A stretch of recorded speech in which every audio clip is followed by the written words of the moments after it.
good day everyone. Today is pag-uusapan natin patungkol sa values issue and impact nito sa value formation and how they contribute to nation building. So let's start with the question of what is value issue is. So value issue is nagkikreate ng debates because of people have different views based on their personal values, tradition, and so on. So now that we understand what value issue is, let's move on to family planning. So yung family planning, ito yung ability ng individuals or couples to decide the number of their children and spacing birth through the use of contraceptive methods. It is a values issue kasi it is a matter of morality and faith. While for others, it is about bodily autonomy and individual rights within the family and community. And ang impact nito sa family values, it provides many benefits. However, it also comes with challenges, especially when certain methods go against traditional or religious beliefs. And yung effect nito sa society, it helps in population control, economic growth, and public health improvement. So, yung pro-issue news na nakita ko is recent family planning conference is nagtatakal sila ng reproductive health strategies na nag-emphasize na need natin ng stronger reproductive health programs para mag-provide ng better services and education nationwide. And yung anti-issue news na naman nakita ko is according to PAPCOM NCR Regional Director Lidio Espanyol is the Philippines face challenge to implement family planning program dahil sa opposition ng Catholic Church against sa contraceptives. So, para mag-move forward tayo, need natin ng solution is, need natin mag-focus on education and open communication within the family and better access sa healthcare services. So, now dumako naman tayo sa early marriage. So, it happens when someone gets married before the legal age of 18. While both boys and girls can experience this kind of marriage, it is more common for young girls to marry older men, especially in many cultures worldwide. So, issue tong early marriage kasi in some society, early marriage is seen as tradition or even way to provide economic security. So, nasi-shape ito the way people and community view marriage. So, impact nito sa family values is it reinforces traditional norms, keeping long-standing practices of early marriage alive. So, ang effect nito sa society is limit education and job opportunities na nag-lead to economic struggle and also increases health risks for young mothers. And yung pro-issue na nakita ko dito is yung economic struggles daw is napupush to see early marriage as a way to secure financial stability. And para ma-prevent daw ito is need natin ng better education, poverty reduction programs, and also legal forms to protect young girls and give them a brighter future. So, anti-news issue na nakita ko is in places like Maguindanao, changing cultural and traditional beliefs about early marriage is difficult. So, para masolusyonan ito, need ng family and community involvement by promoting education, economic support, and cultural change so we can create a society where delaying marriage is encouraged and supported.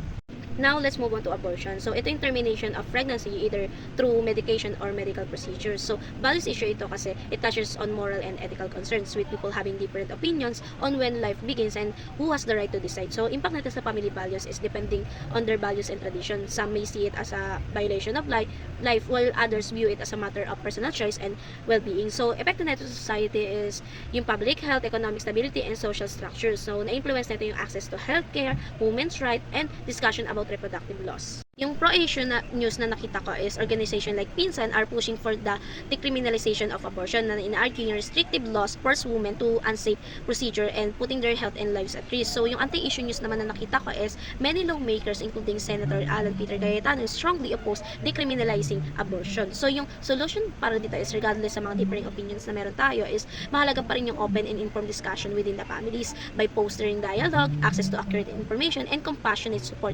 So, families can guide individuals in making informed decisions about reproductive health. So, dumako naman tayo sa live-in relationship. Ito naman yung growing trend where unmarried couples live together in a committed partnership. So, kaya ito values issue kasi challenge nito yung traditional, cultural, religious, and social norms that view marriage as the foundation of family life.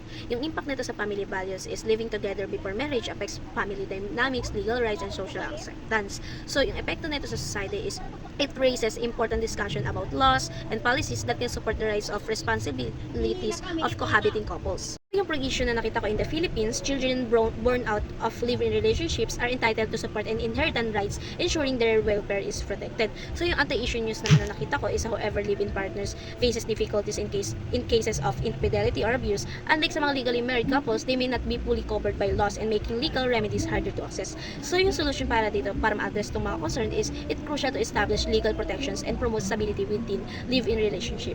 dumako naman tayo sa value formation and nation building. Yung values formation sa family planning is ina-allow dito yung couples to plan their family size wisely. Ina-emphasize dito yung valuing and protecting life according to cultural and religious beliefs. Ina-ensure din dito yung healthy gap between pregnancies, and also ina-highlight yung importance of shared responsibilities, and also nire-remind us to respect tradition while making informed choices.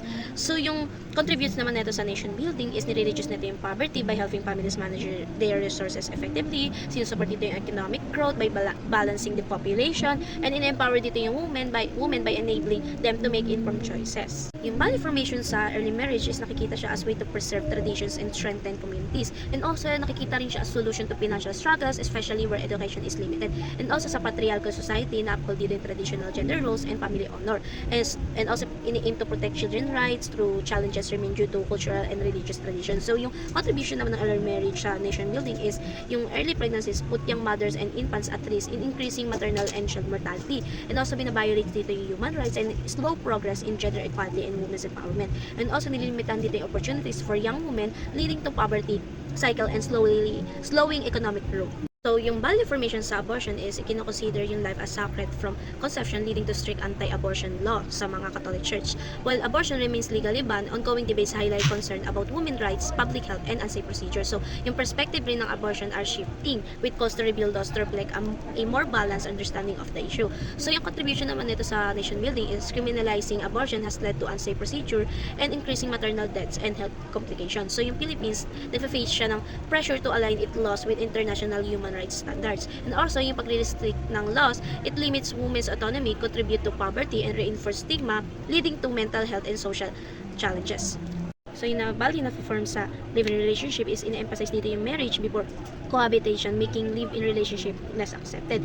And however, younger generations see it as a practical step before marriage. And also, this relationship lack legal protection, affecting property rights, inheritance, and parental authority. So, yung live-in relationship din can either receive support or create conflicts depending on family values. So, yung contribution naman nito sa nation building is the rise in live-in relationship calls for legal reforms to protect rights related to property, inheritance, and child custody. So, Filipino family dynamics are evolving, influenced by global cultures and public figures, leading to more inclusive attitudes and reduced stigma around cohabitation. And also, many couples choose cohabitation for financial stability. So, ito yung mga titles ng mga research, yung mga local, international, and news research article na nakita ko. And thank you sa pakikinig sa akin, and sana may natutunan kayo.